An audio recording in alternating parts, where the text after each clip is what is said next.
High everyone, welcome back to বুলার হেসেল। আশা করি আপনারা সবাই খুব ভালো আছেন। বুলার হেসেল চ্যানেলের পাশে থাকার জন্য আপনাদের সবাইকে অনেক অনেক ধন্যবাদ। আজকে আপনাদের জন্য আমরা একটা নতুন রেসিপি নিয়ে এসেছি। আজকে একটা ভেজ রেসিপি। আজকে আমরা বানাবো পনিরের পালক পনির। তো চলুন রান্নাটি স্টার্ট করা যাক আর ইনগ্রেডিয়েন্টসগুলো প্রথমে দেখে নেওয়া যাক। পালক পনির বানানোর জন্য আমরা পনিরগুলোকে কেটে গরম জলে ভিজিয়ে রেখে দিয়েছি। আপনারা চাইলে এটাকে অল্প করে ভেজেও দিতে পারেন, বাট আমরা এইভাবেই কাঁচা কাঁচাই দেব। পনিরের পর এখানে নিয়ে নিয়েছি পেঁয়াজ আর আদা বাটা, সাথে আছে গোটা গরম মশলা, এটা ফোড়নে যাবে। আর এর সাথে যাবে মেথি, সেটা এখানে দেয়া নেই।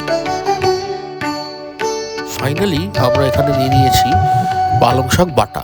এটার মধ্যে পালং শাক, ধনেপাতা আর কাঁচা লঙ্কা এইগুলোকে প্রথমে সেদ্ধ করেছি, তারপরে ঠান্ডা করে নিয়ে দেন বেটে রেখেছি। আপনারাও ঠিক এভাবেই করবেন, তাহলে খুব ভালো স্বাদ পাবেন। চলুন এবার রান্নাটি স্টার্ট করা যাক। রান্নার প্রথম স্টেপে কড়াইতে সাদা তেল গরম করে তার মধ্যে ফোড়নটা দিয়েছি। ফোড়নে গোটা গরম মশলা আর মেথি দিয়েছি। ফোড়নটাকে অল্প আঁচে খুব ভালো করে ফ্রাই করে নেব, যাতে পুরো অ্যারোমাটা তেলের মধ্যে চলে আসে।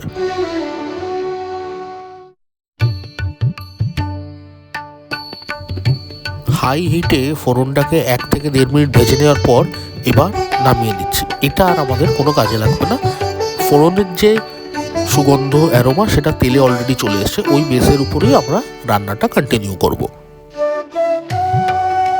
ফোড়নের তেলের মধ্যে আমরা দিয়ে দিলাম গরম মাখনের কিউব। মাখনটা গলে গেলে এর মধ্যে আমরা অ্যাড করে দেব বাটা পেঁয়াজ আর আদাটা।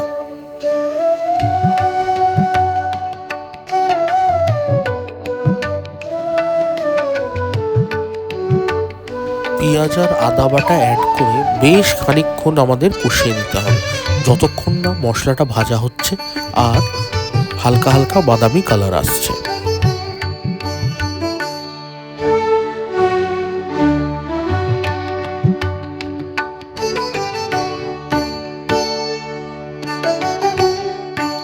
মিনিট 10 মশলাটাকে ভেজে নেওয়ার পর খুব সুন্দর একটা কালার হয়েছে এবং খুব সুন্দর সুগন্ধ বেরোচ্ছে। এবার আমরা আমাদের যে শাকের মিক্সচারটা আছে, বাটাটা, সেটা অ্যাড করব, যার মধ্যে শাক, ধনেপাতা এবং কাঁচা লঙ্কা আছে।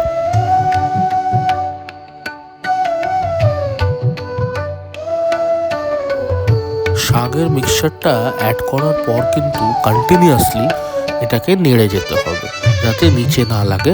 আর মোটামুটি হাফ অ্যান আওয়ার এই প্রসেসটা চলবে, যাতে শাকের যে জলটা আছে সেটা শুকিয়ে যায় আর শাক মশলা সব কিছু খুব ভালো করে কষে। এটা হাফ অ্যান আওয়ার ধরে করতে হবে এবং কন্টিনিউয়াসলি কিন্তু নাড়তে থাকতে হবে।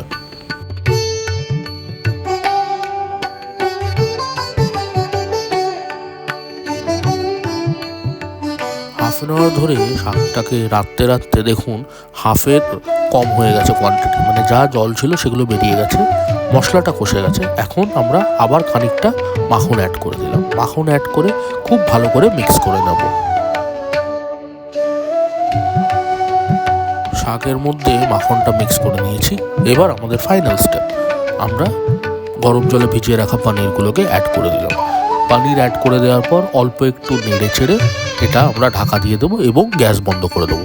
রান্না কমপ্লিট। পরিবেশন করে আবার ফিরে আসছে। আমাদের আজকের রান্নাটা কমপ্লিট হয়ে গেছে। আপনারা যারা যারা দেখছেন সবার কাছে দুটো ছোট রিকোয়েস্ট। 1, রান্নাটি পছন্দ হয়ে থাকলে আপনারাও বানাবেন, খেয়ে জানাবেন কেমন লাগলো। 2, ভিডিওটি ভালো লেগে থাকলে কাইন্ডলি লাইক করবেন আর শেয়ার করবেন। আপনাদের যা যা ফিডব্যাক আছে, সাজেশনস আছে, সেগুলো কিন্তু কমেন্ট সেকশানে জানাতে ভুলবেন না। আপনাদের ফিডব্যাক থেকে আমরা নিজেদের ইন ফিউচার আরও বেশি ইমপ্রুভ করতে পারবো। আমাদের পাশে থাকবেন, সাথে থাকবেন এবং ভালো থাকবেন। Thank you so much.